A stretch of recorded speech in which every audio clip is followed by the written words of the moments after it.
son amour n'a pas de fin. Tribu d'Israël, à vous de répéter, son amour n'a pas de fin. Descendants d'Aaron, à vous de répéter, son amour n'a pas de fin. Vous, ses fidèles, à vous de répéter, son amour n'a pas de fin. Du fond de la détresse, j'ai appelé le Seigneur au secours. Et il m'a répondu. Il m'a rendu la liberté. Le Seigneur est pour moi. Je n'ai peur de rien. Que peuvent me faire les hommes? Le Seigneur est pour moi et il me porte secours. Je vois la défaite de ceux qui m'en voulaient. Mieux vaut recourir au Seigneur que de compter sur un influent. Ma grande force, c'est le Seigneur. Il est venu à mon secours.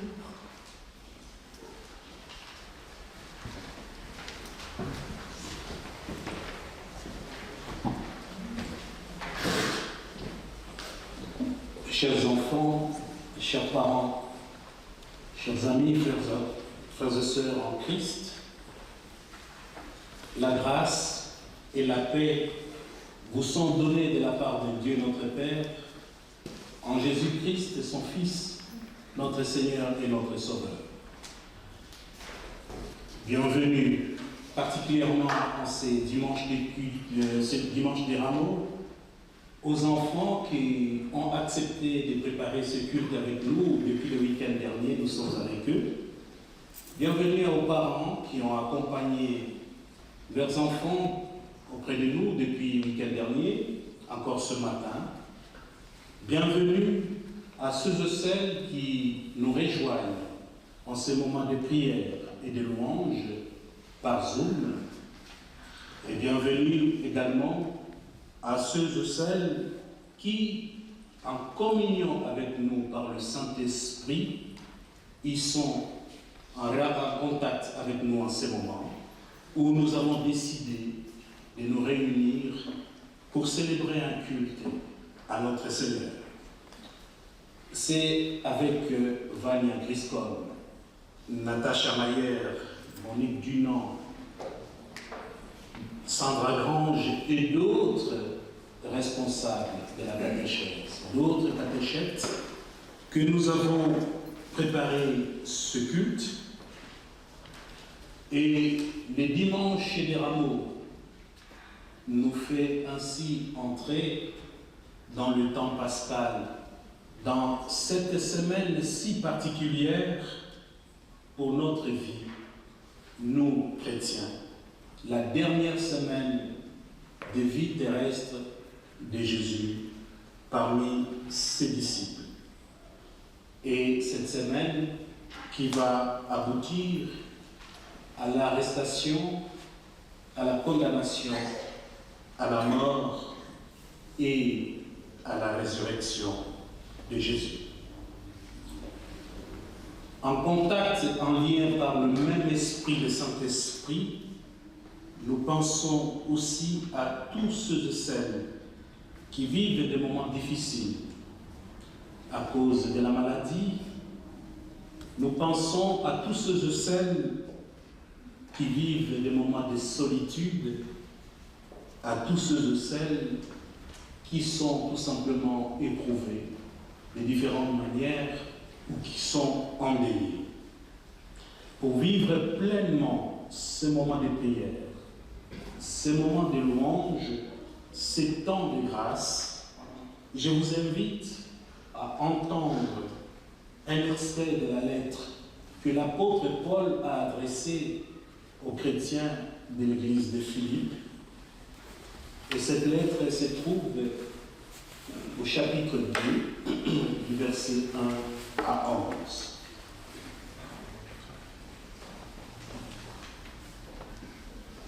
Votre union en Christ vous donne-t-elle du courage? Son amour vous apporte-t-il du réconfort? Êtes-vous en communion avec le Saint-Esprit? Avez-vous de l'affection et de la bonté les uns pour les autres?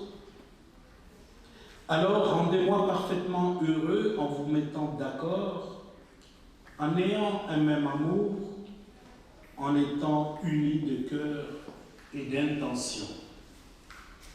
Ne faites rien par esprit de rivalité ou par désir inutile de briller, mais avec humilité, considérez les autres comme supérieurs à vous-même.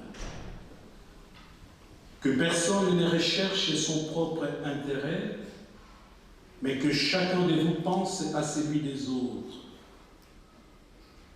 Comportez-vous entre vous comme on le fait quand on connaît Jésus-Christ. Il possédait depuis toujours la condition humaine, mais il n'a pas voulu demeurer de force l'égale de Dieu.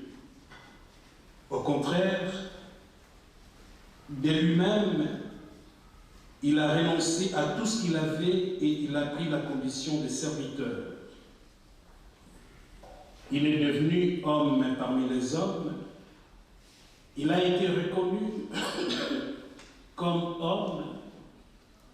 Il a choisi de vivre dans l'humilité et s'est montré obéissant jusqu'à la mort sur la croix.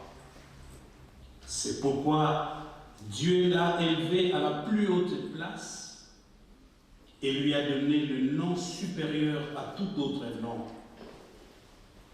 Il a voulu que, pour honorer le nom de Jésus, tous les êtres vivants dans les cieux, sur la terre et sous la terre, se mettent à genoux et que tous proclament à la gloire de Dieu le Père, Jésus est le Seigneur.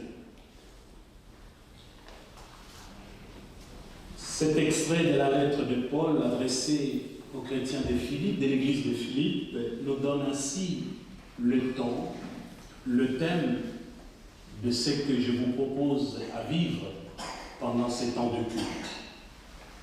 Et pour acclamer notre Seigneur, exprimer notre joie de nous réunir ensemble pour vivre ce moment de grâce, je vous invite à vous lever, pour ceux qui le peuvent, afin de fredonner ensemble le cantique dans lequel, disons, le premier cantique est « Laisse-nous, Seigneur, entrer », qui se trouve dans le feuillet que vous avez reçu.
Je vous invite à la prière d'illumination.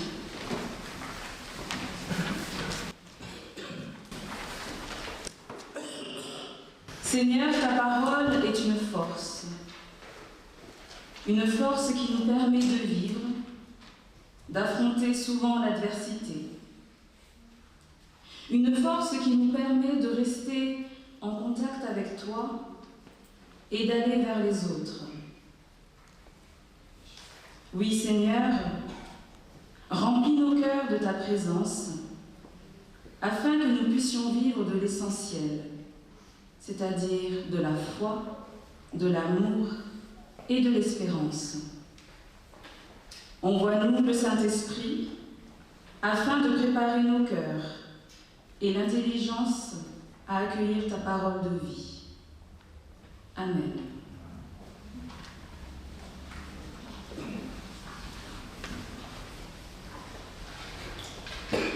Lorsqu'ils approchent de Jérusalem, près de Bethphagée et de Béthanie, vers le mont des Oliviers, Jésus envoie ses disciples et leur dit : « Allez au village qui est devant vous. Dès que vous y entrerez, vous trouverez un ânon attaché que personne n'a encore monté. Détachez-le et emmenez-le. Et si quelqu'un vous dit « Pourquoi faites-vous cela ?», répondez : le Seigneur en a besoin et il l'envoie ici tout de suite. » Les deux disciples rentrent et se dirigent vers l'ânon doucement, comme vous l'avez vu. Ils sont partis et ont trouvé un ânon attaché dehors, près d'une porte, dans une rue. Ils le détachent. Quelques-uns de ceux qui se trouvaient là leur disent : « Qu'avez-vous à détacher cet ânon ?» Eux leur répondirent comme Jésus leur avait dit, et on les laissa faire.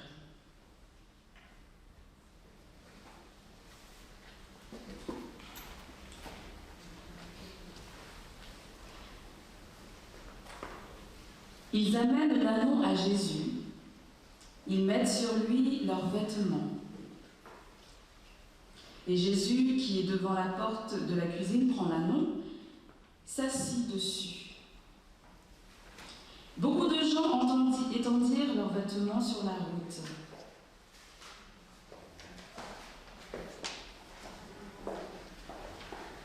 Et les autres, des feuillages qui coupaient dans la campagne.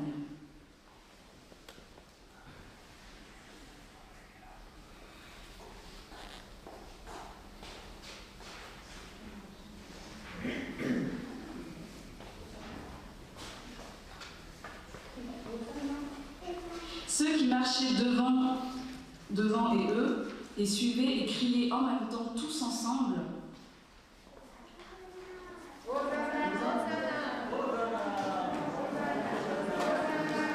et toute l'assemblée est invitée à dire Hosanna.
Béni soit au nom du Seigneur celui qui vient. Béni soit celui qui règne, qui vient. Béni soit le règne de David, notre Père. Hosanna au plus haut des cieux. Et Jésus entra dans le temple.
Jésus qui vient de faire son entrée à Jérusalem,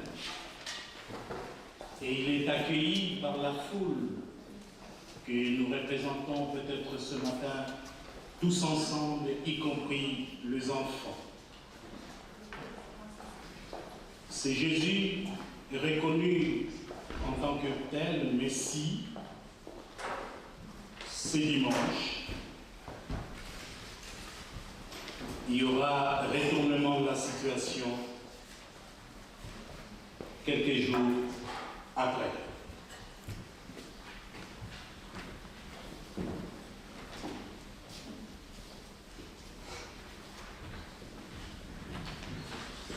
Bonjour, j'ai remercié aux enfants, aux familles qui ont répondu présent pour la préparation. On a vu des enfants qu'une fois on n'a pas pu répéter et je les applaudis parce qu'ils ont été très courageux. Je les remercie.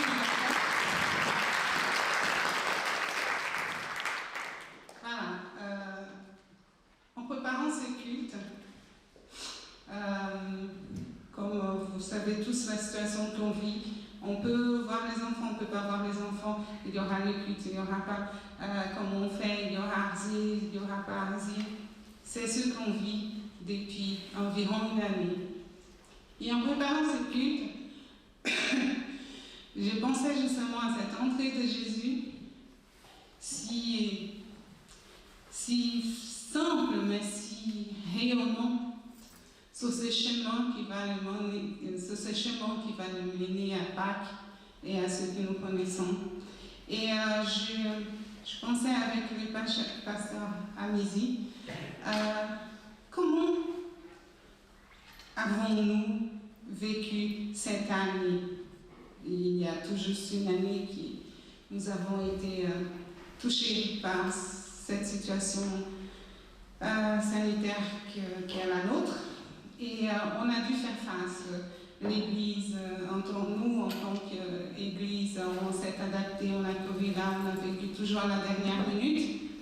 Et puis on s'est dit, mais est-ce qu'il y a des paroissiens, il y a des personnes qui puissent nous dire comment eux, ils ont vécu cette année en quelques mots, on ne peut pas bien sûr dire beaucoup, mais et il y en a 4 personnes qui se sont disposés de nous dire comment eux aussi ils ont cheminé, comment ils ont fait ce chemin jusqu'ici pendant cette année. Et je demande à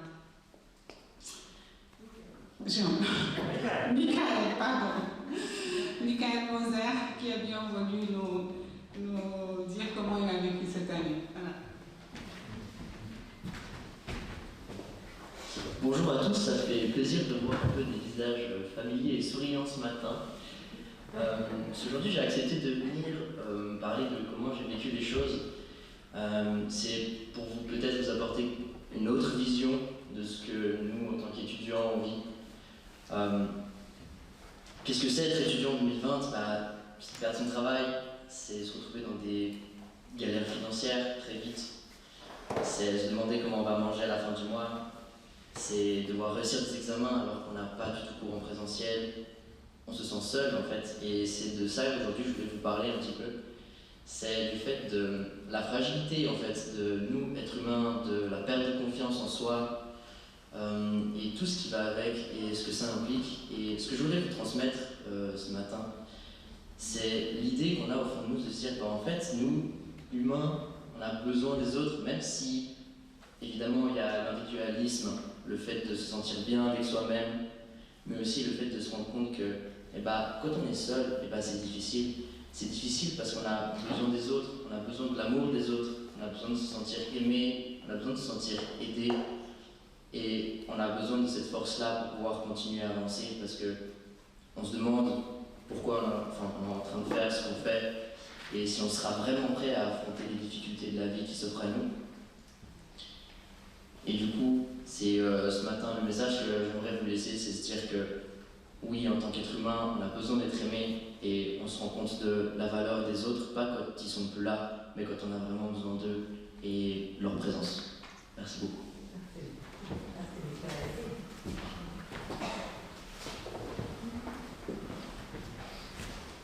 Merci Michael pour ce beau témoignage qui ne laisse personne insensible.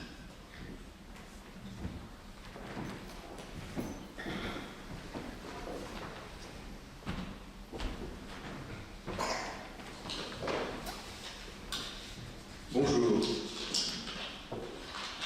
Alors pour ma part, après l'annonce du semi-confinement le 16 mars de l'année dernière, j'ai vécu 2 phases émotionnelles successives et bien distinctes. D'abord, une rude colère, une colère d'hommes et d'enseignants. De quel droit cette réduction des libertés fondamentales et comment concevoir la perspective d'un enseignement à distance qui ne saurait être que désincarné. Et puis, je me suis rappelé que j'avais toujours loué le potentiel créatif de la contrainte, pour en conclure que je me devais d'être cohérent et qu'il fallait prendre cela comme un jeu. Après tout, comment pourrait-il en aller autrement avec tous ces masques?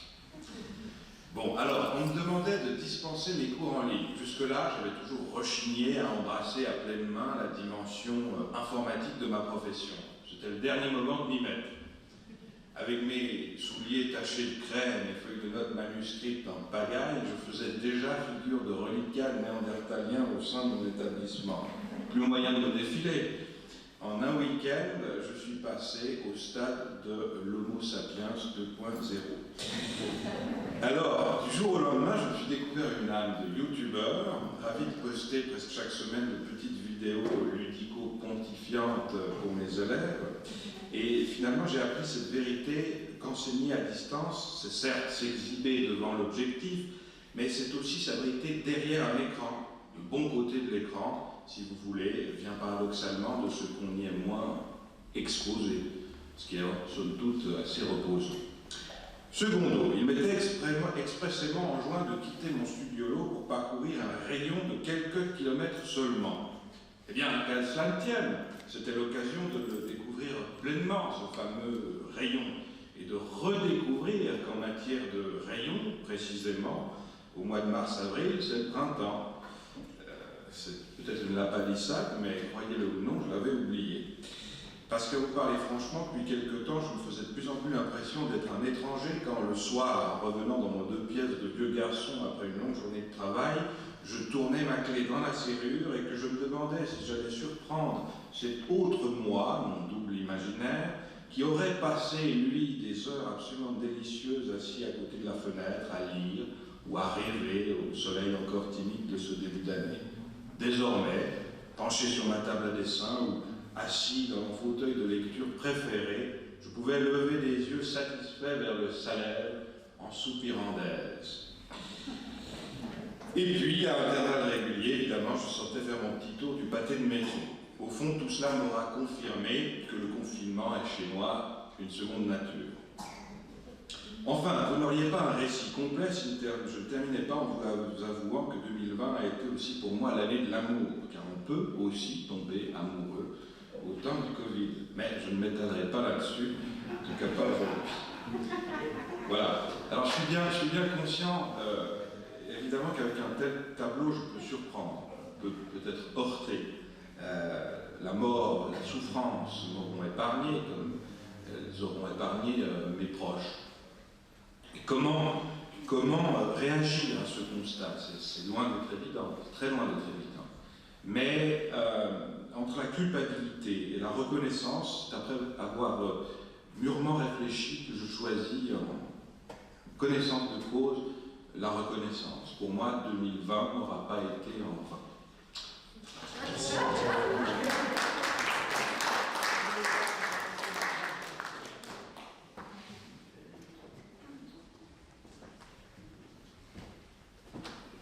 Merci Camille. Il n'y a pas de commentaire à faire là-dessus. 2020, confinement, c'est à la fois tant de joie, des rencontres, mais aussi des solitudes et des tristesses pour toi.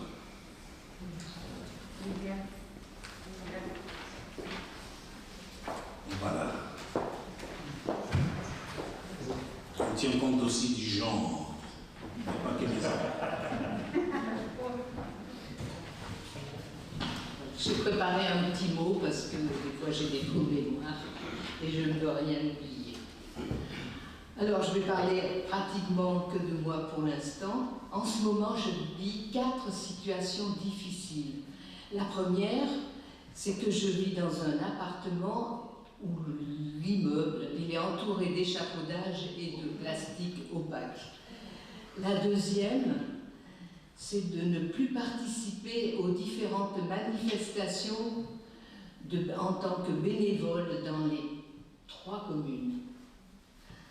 La troisième, c'est de ne plus assister ni aux concerts, ni aux spectacles, ni à des expositions, aller à la piscine, enfin, toutes sortes de choses agréables qu'on pratiquait jusqu'à maintenant.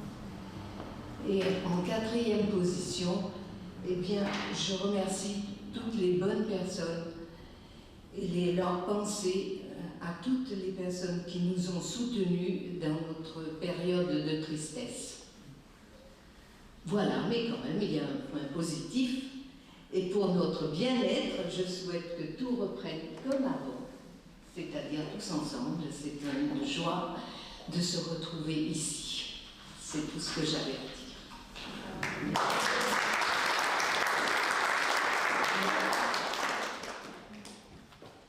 Merci Liliane, tu nous invites à nous soutenir mutuellement, fraternellement en ces moments difficiles que nous traversons tous.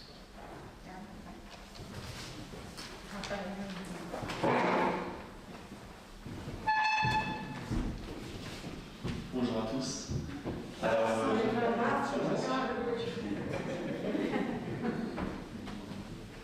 Bonjour à tous. Alors, quand Vania m'a demandé de faire un petit exposé de ce qu'ont été les chamboulements de mon quotidien et de ma foi, j'avais rien préparé, rien structuré, mais en venant ici, en regardant la croix, il y a quelque chose qui m'est venu comme une évidence, c'est que je vais parler d'autre chose que de moi et de ce que je vivais directement. Il y a beaucoup de gens de différentes origines dans cette paroisse, et dans beaucoup d'endroits du monde, c'est moins bien que la Suisse à plusieurs niveaux. Et Vania, moi-même et d'autres personnes, des Brésiliens, et puis on va passer la barre des 4000 morts bientôt par jour. Il se passe beaucoup de choses dans de nombreux pays, et je voulais avoir aussi une pensée du coup pour ces pays où le coronavirus, c'est pas juste un chamboulement dans le quotidien, mais c'est énormément de morts, vraiment beaucoup de morts, et des fois même dans certains régimes autoritaires, comme le Brésil, on ment sur le nombre de morts aux gens, et il y a des choses atroces qui se passent, et du coup je pense que Vania aussi, elle doit avoir des membres de sa famille qui l'appellent terrorisée tous les jours, et c'est vrai que pour nous du coup, c'est aussi pour ça qu'au début j'ai gardé le masque, et pour ça que je venais moins à la paroisse aussi quelque part, c'est que pour nous c'est vraiment quelque chose très lié à la vie aussi de ceux qu'on connaît, et du coup ouais, je voulais juste commencer en ayant une pensée pour eux, et du coup quelque chose maintenant de moins lourd par rapport au quotidien. Personnellement, j'ai commencé à vivre cette période de confinement en n'allant plus à un travail que j'avais, et du coup en n'étant pas un étudiant. Donc j'avais aucune situation à retrouver après. Donc ça m'a beaucoup me fait questionner sur ce que je faisais au jour le jour, donc ça m'a permis de beaucoup lire, de faire des petits jobs, etc. Et après de retrouver le collège en septembre, donc moi en présentiel contrairement à Michael. Et du coup, je suis retourné chez mes parents, je suis retourné au collège, mais la normalité, elle n'est pas retournée. Et du coup, c'est assez spécial à vivre, notamment quand je suis revenu à l'église, quand on pouvait revenir, et que j'ai vu toutes ces personnes avec des masques, j'ai vu qu'on ne pouvait pas chanter. Alors qu'en plus, j'avais amené des amis, je leur ai dit, tu vas voir, c'est bien et tout. Et puis ils sont là, et puis ils voient tout le monde avec des masques, on ne peut pas chanter, et je me suis dit, ah ben c'est pas comme ça que je le connaissais. Et donc c'est vrai que je me suis fait un peu moins présent, mais je me suis fait peut-être plus présent moi-même. Parce que justement, comme je vous l'ai dit, quand j'étais dans cette situation, je n'avais pas d'études, pas de travail, à part les petits jobs que je trouvais pour me faire des sous, et ben on s'interroge vite sur ce qu'on fait au jour le jour.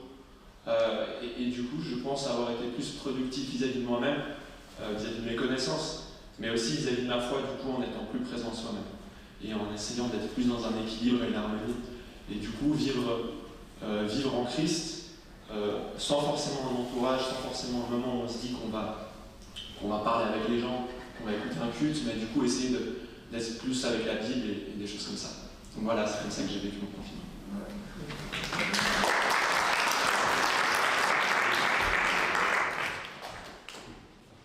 Merci Raphaël, merci Michael, Liliane et Camille. Voilà, en préparant ce culte, c'est exactement ce que je pensais donner voix à cette année que nous avons vécue, ces chemins qu'on a fait, comme l'entrée de Jésus sur ces chemins qu'il va vivre. Pour nous, c'était de la joie, de la tristesse, de la peur, du deuil, de l'amour. Et j'ai fait un débriefing avec les enfants aux premières rencontres de caté qu'on a eues après le confinement. Puis j'ai dit, mais comment vous avez vécu ça? Bien sûr, ils ont tous dit, c'était super, on n'avait pas l'école. Alors merci les enfants, merci à vous tous et bon dimanche des Rameaux.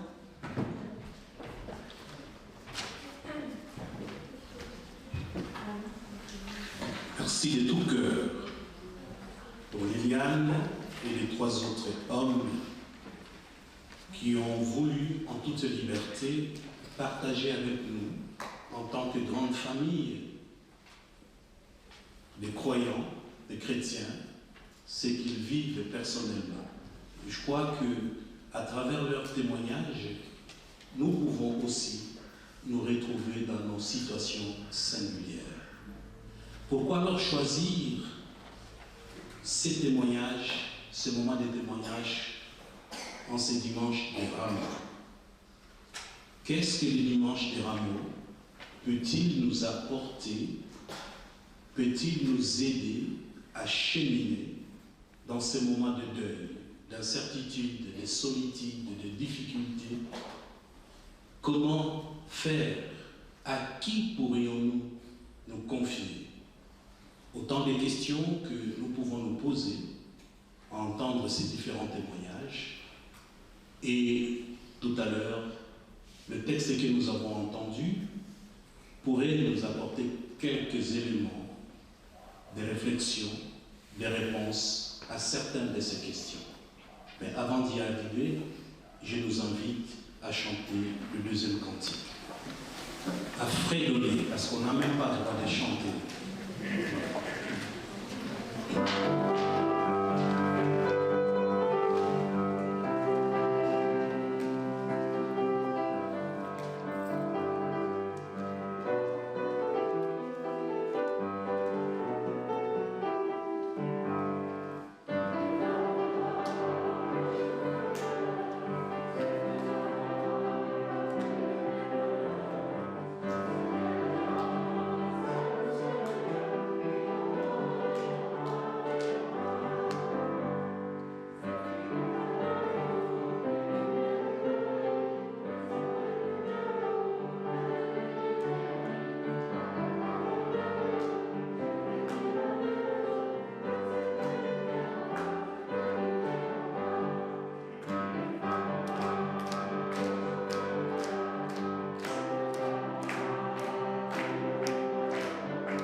Voilà, au début, nous avons dit que ce culte, nous l'avons préparé aussi avec des enfants qui ont participé très activement, les parents y compris, mais aussi les responsables, les catéchètes, l'animatrice enfance, Evania et d'autres.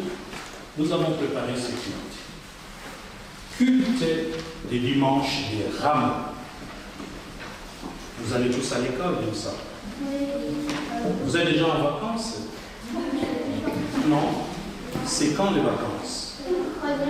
Pardon? C'est mercredi. Ah. Moi, je suis déjà en vacances. Comment si tôt? Parce que je suis dans une école qui comprend tout le temps un petit peu les vacances. Et puis, généralement, ces vacances-là que vous aurez bientôt, toi tu es déjà en vacances, ça tombe à quelle période? C'est de... Pardon? Papa, à Pâques. Voilà, donc ces vacances, ce sont des vacances de Pâques. Et ça dit, c'est quoi pour toi Pâques? C'est quoi Pâques? Pâques, c'est où on cache les œufs en chocolat et on va chercher. Voilà, Pâques, on cache les œufs. Voilà, on va en chercher. Qui peut encore nous dire d'autres choses de Pâques? Ça vous rappelle quoi? À l'église, quand les dimanches de Pâques, on fait quoi? Pâques. C'est pas grave. Parfois, c'est nécessaire d'oublier pour éviter le surménage. Donc, l'oubli est nécessaire pour les bons fonctionnements de la mémoire. Vous voyez? Alors, dimanche des rameaux, effectivement, dimanche prochain, c'est le dimanche de Pâques. Dimanche des rameaux, c'est le dimanche qui vient toujours avant le dimanche de Pâques. Est-ce que vous pouvez me dire alors pourquoi on appelle dimanche des rameaux? Parce que les citoyens de Jérusalem ont étendu des rameaux sous Jésus, sous les pieds de Jésus. Voilà. Une autre réponse? Voilà, dimanche des rameaux, parce que nous venons de le vivre tout à l'heure. Quand Jésus est entré dans Jérusalem, qui est symbolisé par cette grande salle, eh bien vous avez étalé des rameaux que vous avez fabriqués vous-même. Hein? Ça représente un peu le rameau, c'est des feuilles vertes.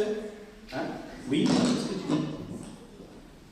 J'allais dire que c'était des mains. Oui, c'est des rameaux que vous avez faits en forme de main. Vous avez découpé avec Vania et Natacha en forme de main pour acclamer Jésus quand il entre à Jérusalem. Alors, vous vous rappelez maintenant les différentes étapes de l'entrée de Jésus. Premièrement, qu'est-ce qui s'est passé? Il y a des disciples qui sont cherchés un âne. Les disciples sont allés chercher un âne. Est-ce qu'il s'agit véritablement d'un âne? Non. Dans l'anneau. D'un âne, c'est quoi la différence? L'anneau, c'est un petit âne, un bébé, et l'âne, c'est un grand. Ah. L'âne, c'est un grand. L'anneau, c'est un petit. Il est encore petit, fragile, n'est-ce pas? Voilà, c'est pas un âne, il est monté plutôt sur un âne. Deuxième étape, c'était quoi? Oui?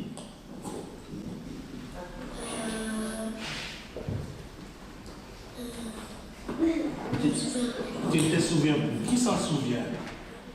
Oui? On mettait des tissus par terre et on criait Hosanna. Voilà, donc Jésus qui monte sur cet ânon, et puis vous avez étalé des tissus, et Jésus est monté dessus, et il a marché sur les tissus que vous avez étalés par terre.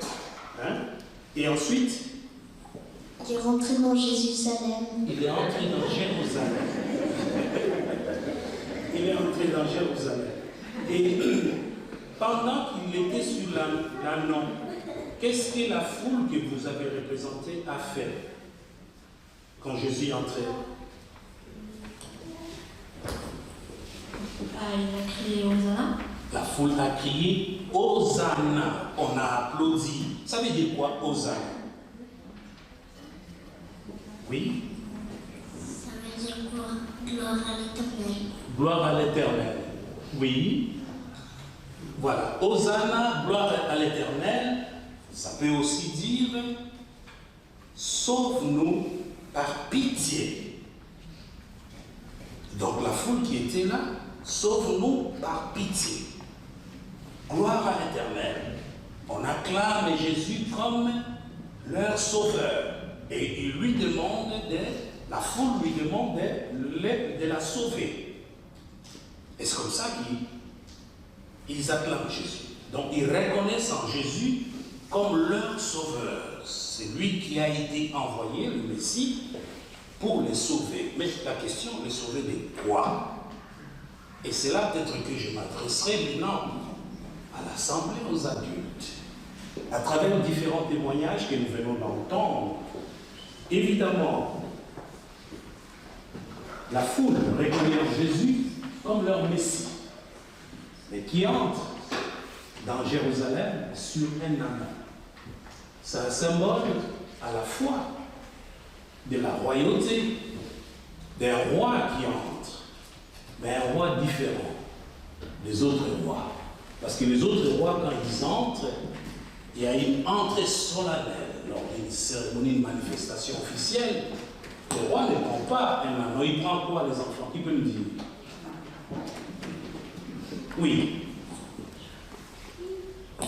Oui. Un cheval. Un cheval. Alors, et puis, si c'est... Oui, c'est vrai, le roi, quand il veut entrer, quelque part, il ne prend pas un anneau. Un anneau est fragile. D'ailleurs, quand on monte dessus, les pieds peuvent traîner par terre. Hein. On peut même se faire mal. Mais le roi est confortablement assis sur le cheval et il entre. Et si ce n'est pas le cheval, un roi peut encore... Oui? Un bonnet. Oui, bonnet peut-être, oui. Un âne. Un âne, oui. Un carrosse. Une carrosse, hein, une grosse voiture. Hein, et puis le roi, quand il entre un président, il y a... Oui, il y a une grosse carrosse. Autrement sur un chameau. Autrement sur un chameau, pourquoi pas. Il fait son entrée. Donc, Jésus entre, le Messie, un roi, mais pas comme les autres. Le fait de prendre l'anneau symbolise à la fois l'humilité et la douceur. Ce n'est pas un roi qui cherche à sauver son peuple par imposition, par une puissance écrasante, mais dans la douceur, dans l'humilité et dans la paix. Mais en même temps, on voit que les gens, la foule, étale les habits. Les habits, c'est quelque chose de très significatif dans la vie d'un être humain. Il y a d'ailleurs un adage qui dit on reconnaît le moine par son habillement. Les habits disent de quelqu'un ce qu'il est. L'habit du roi Salomon n'a pas la même valeur, la même importance que l'habit d'une veuve. Quand on est dans la tristesse, on s'habille différemment que lorsqu'on est dans la joie. Les jours de son anniversaire, les jours de son mariage, ce n'est pas le même habit qu'on mettrait le jour d'un deuil ou le jour où on est triste, où on a été déçu en amour. Ça varie. L'habit dit toujours de la personne ce qu'elle est. Et quand la foule étale ses habits sur le chemin par où va passer leur sauveur, c'est une manière d'aller déposer ce qui nous habite en ce moment-là, pas au pied de la croix, mais au pied du trône, parce que l'anneau représente le trône du Messie. Il dépose tout cela au pied du trône du Messie. C'est un peu ce que nous venons d'entendre, de faire à travers les témoignages que nous venons d'entendre. Chacun avec son habit, ce qu'il habite. Sa peur, son incertitude, le deuil, la joie, il amène ça à celui en qui il croit comme sauveur. Chacun a son habit. Et nous aurions pu avoir cette possibilité de déposer ça au passage de notre Seigneur. Mais le problème, quelle est la représentation que nous nous faisons de notre Messie? Quelle est la représentation que nous nous faisons de notre Messie? Est-ce que Jésus, quand il est entré à Jérusalem, après il est allé où?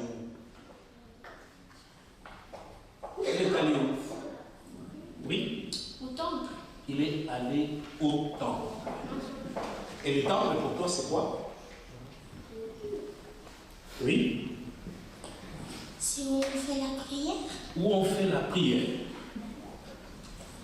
Donc Jésus est allé au temple pour dire il va vers le lieu où les gens ont l'habitude de prier pour dire ce qu'il est. Exactement. Pas ces rois puissants, mais ces rois humbles, ces rois de la paix, ces rois de justice. Et ça nous permet de revisiter un tout petit peu la représentation que nous faisons de Dieu.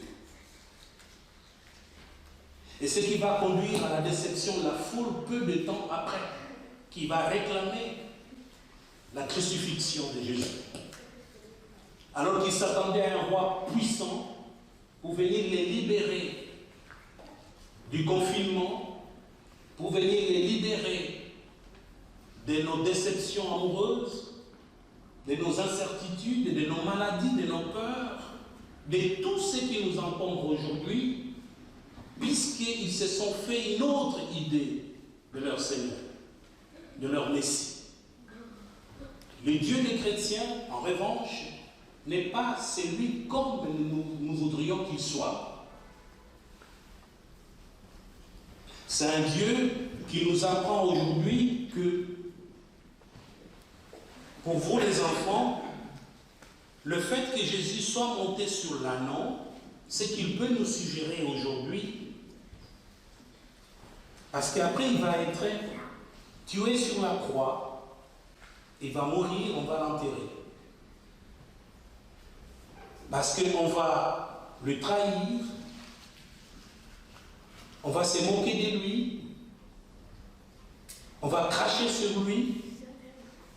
Mais là, il nous invite à nous dire, écoutez, moi qui suis votre sauveur, j'ai besoin de vous. C'est comme ça que quand il dit à ses disciples, allez chercher cet ânon, si on vous demande, dites-leur que j'en ai besoin. Le Seigneur en a besoin. C'est-à-dire, il a besoin de nous pour faire quelque chose de très important dans la vie des humains. Il a besoin de chacun d'entre vous, enfants, pour mettre la paix, la justice, là où vous êtes à l'école, pour vivre avec toutes les personnes que vous rencontrez dans vos vies, sans discrimination.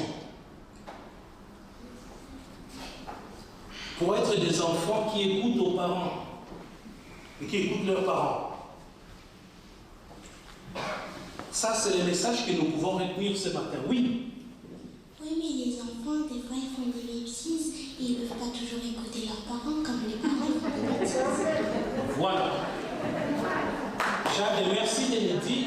Alors, de la même manière, les enfants font des bêtises, les parents, tellement qu'ils aiment leurs enfants, ils finissent toujours par leur pardonner. Et ça, c'est aussi une autre leçon à retenir par Jésus. Jésus va mourir le vendredi saint parce qu'il nous aime tous. Il va mourir pour nous. Les bêtises que nous faisons, et il va nous sauver après. Donc, dimanche des Rameaux, quand Jésus entre à Jérusalem sur un ânon, c'est pour nous demander d'être humbles dans la vie, ne pas toujours chercher à écraser les autres, ne pas toujours chercher à avoir raison, être en paix avec tout le monde et surtout écouter les parents.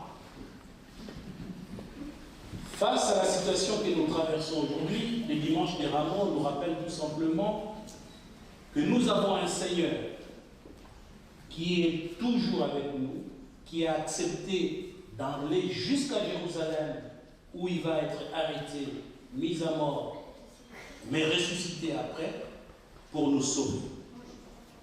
Nos problèmes au quotidien, il ne va pas les résoudre forcément tels que nous aurions attendu ou souhaité. Il a sa pédagogie. Nous sommes donc appelés à lui faire confiance Et à savoir que l'amour qu'il a pour chacun de nous est plus grand que tout ce qui pourrait nous amener à nous éloigner de lui parce que nous serions, entre guillemets, des dessus de Dieu. En ce dimanche de Rameaux, que l'Esprit Saint qui a conduit la foule à acclamer le Seigneur, à reconnaître en Jésus leur Messie, nous habite,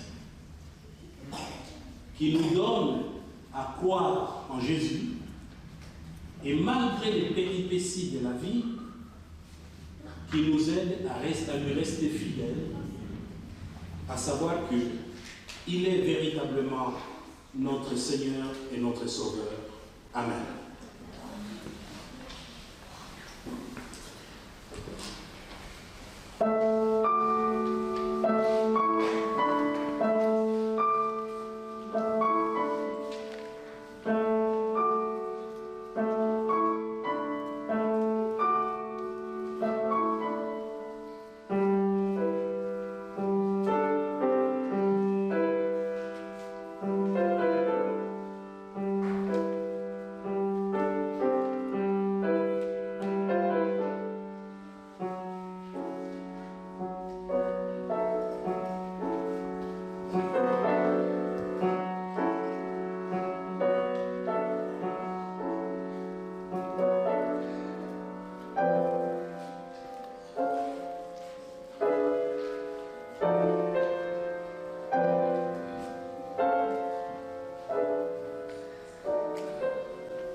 Les rameaux d'aujourd'hui, comme hier, se situent entre la joie et la tristesse. La joie de nous sentir appelés pour être les mains de Dieu, pour agir dans notre société comme Jésus lui-même aurait agi à notre place en écoutant les appels des étudiants et des autres. La tristesse parce que quand on traverse un moment difficile, parfois on risque de se perdre et de crucifier notre Seigneur. L'Esprit Saint est avec nous et nous sommes appelés à lui faire confiance.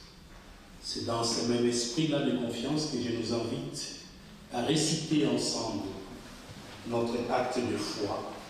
Et le texte que nous vous proposons se trouve dans le feuillet que vous avez reçu. L'être humain ne passe seul. Il vit dans le monde qui appartient à Dieu. Nous croyons en Dieu qui a créé et qui continue à créer. Il est venu en Jésus,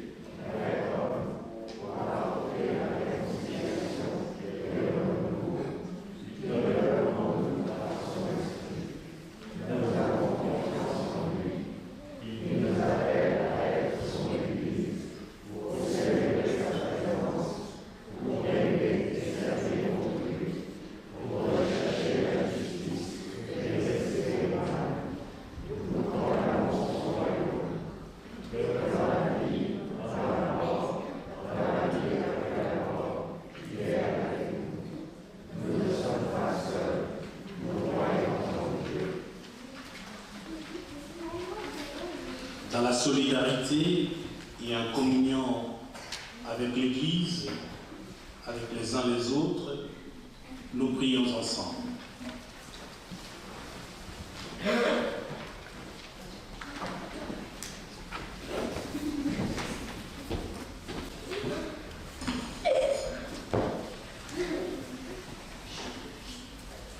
Seigneur, nous te prions pour l'Église qui est la grande famille des chrétiens. Rends-la plus forte dans ces moments d'incertitude, plus fraternelle dans les moments de détresse, plus ouverte et plus attentive à ceux qui te cherchent. Qu'elle soit un refuge et source de paix, qu'elle soit celle qui accueille et donne amour et joie. Que l'exemple du Christ acclamé et crucifié invite les dirigeants des pays du monde à l'humilité et au service des plus démunis. Que l'exemple du Christ, pauvre et patient, soit pour les personnes qui affrontent des situations de guerre et d'autres formes de violence, un encouragement à vivre dans la paix et le pardon. Nous te prions pour toute notre communauté paroissiale, que l'espoir soit toujours présent parmi nous, malgré les difficultés de ce temps. Que l'on se souvienne toujours que notre Dieu voit tout et que Jésus est venu par amour pour nous sauver. Et puis, unis dans le même esprit et dans la confiance en Jésus, disons tous ensemble, notre Père, qui es aux cieux, que ton nom soit sanctifié, que ton règne vienne, que ta volonté soit faite sur la terre comme au ciel. Donne-nous aujourd'hui notre pain quotidien. Pardonne-nous nos offenses, comme nous pardonnons aussi à ceux qui nous ont offensés. Et ne nous laisse pas entrer en tentation, mais délivre-nous du mal. Car c'est à toi qu'appartient le règne, la puissance et la gloire, au siècle des siècles. Amen. Je vous invite à faire donner le dernier cantique. Ne rentrez pas chez vous en avant. Amen.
Merci aux personnes qui ont assuré l'accueil, Jeanne et François, à l'équipe au niveau de l'intendance, c'est Jean-Paul et Walter qui nous ont aidés techniquement à vivre ces cultes. Et merci à Suzanne Schopp qui a préparé les fleurs. Merci particulièrement aux enfants qui, depuis le week-end dernier, sont avec nous, avec leurs parents. Et nous vous remercions de votre participation à ces cultes. Et à Martine qui a une annonce à faire. Oui, une petite annonce, surtout pour les enfants, pour les familles, vous occupez pendant les vacances de Pâques.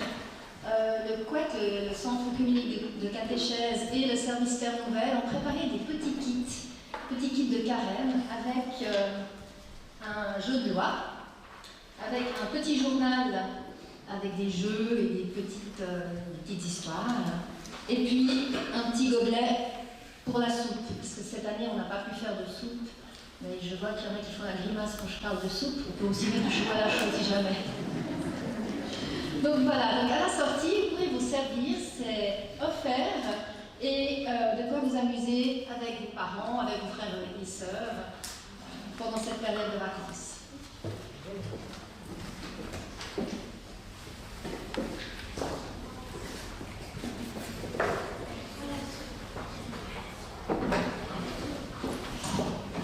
Oui, bonjour et bon dimanche. Ça fait plaisir de vous voir, c'est magnifique. Je vais essayer de parler un peu plus doucement pour que tout le monde comprenne bien. Je vous dis un mot de la part de l'ACAT. L'ACAT, c'est l'Action des chrétiens contre la torture et la peine de mort. Vous savez que je viens régulièrement représenter ici cette association et je me trouverai donc aujourd'hui à la sortie pour une cause que vous connaissez tous parce que vous écoutez la radio et vous lisez les journaux. Il s'agit de la population ouïghour. La population ouïghour se trouve tout simplement au nord-ouest, c'est-à-dire en haut à gauche de la Chine.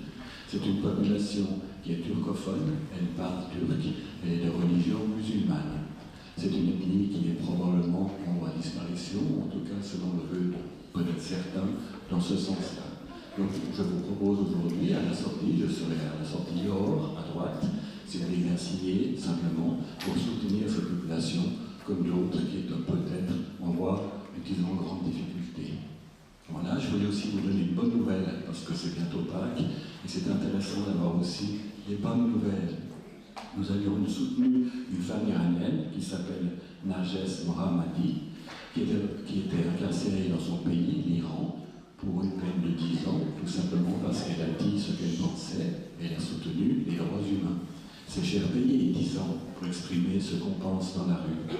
Alors, je ne dis pas que c'est notre action de la CAT, ni la vôtre, mais peut-être c'est une des actions qui ont permis que cette femme a été libérée. Elle a été libérée cette semaine, elle a quand même accompli 5 ans, au lieu de 10 ans, dans des prisons pas forcément faciles tous les jours. Mais vous voyez, c'est une petite goutte dans l'océan. De temps en temps, en signant une lettre ou en faisant une manifestation, on arrive à un résultat d'ensemble qui se finit, qui se termine par la libération d'une personne. Voilà, donc c'est le but de la CAT. Je serai aujourd'hui à la sortie du temple, comme dimanche prochain, pour signer une pétition en faveur de la population ouïghour. Merci beaucoup et je vous souhaite un bon dimanche.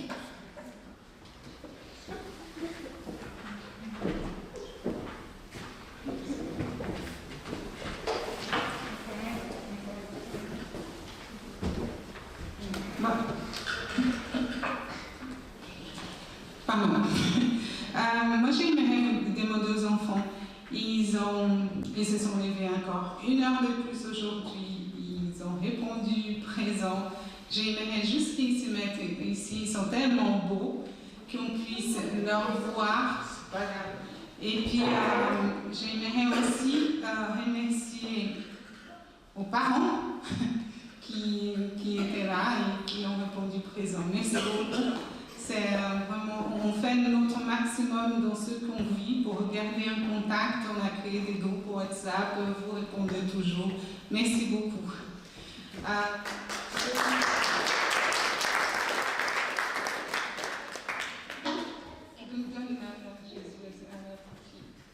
Jésus, tu peux prendre l'aide pour faire une photo, voilà. Alors j'aimerais aussi dire que malgré tout ce qu'on vit, on essaie de vivre et de se motiver. Et il y a plusieurs personnes que j'aimerais remercier aussi qu'elles viennent ici.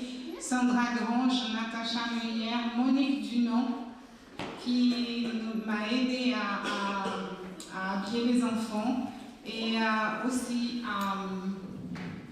Liliane Gorges, qui m'a beaucoup aidé. Nous avons confectionné un petit cadeau pour vous les enfants. C'est un petit bougeoir. Vous pouvez faire la prière du dimanche de Pâques. Comme vous aviez oublié la fête qu'on va fêter à Pâques, voilà, nous avons un petit livre aussi pour vous rappeler l'histoire de Pâques. D'accord? Alors il y a Sandra et Natacha Meyer qui seront au fond, qui vous donneront ce petit cadeau. Merci beaucoup à tous ceux qui nous ont aidés pour organiser ce culte. Bon dimanche.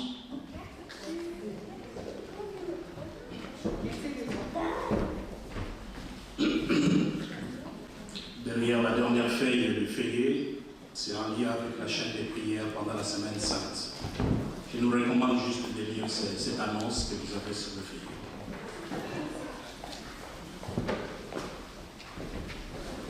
Plus d'annonces, je vous invite à vous lever pour recevoir la bénédiction.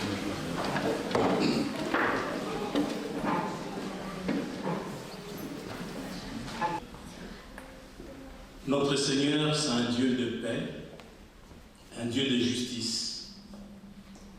C'est lui qui nous bénit et c'est lui qui nous envoie pour que nous soyons ces témoins de paix et de justice, pour que nous veillions les uns sur les autres en toute douceur et dans l'amour que lui-même nous a manifesté par sa mort et sa résurrection.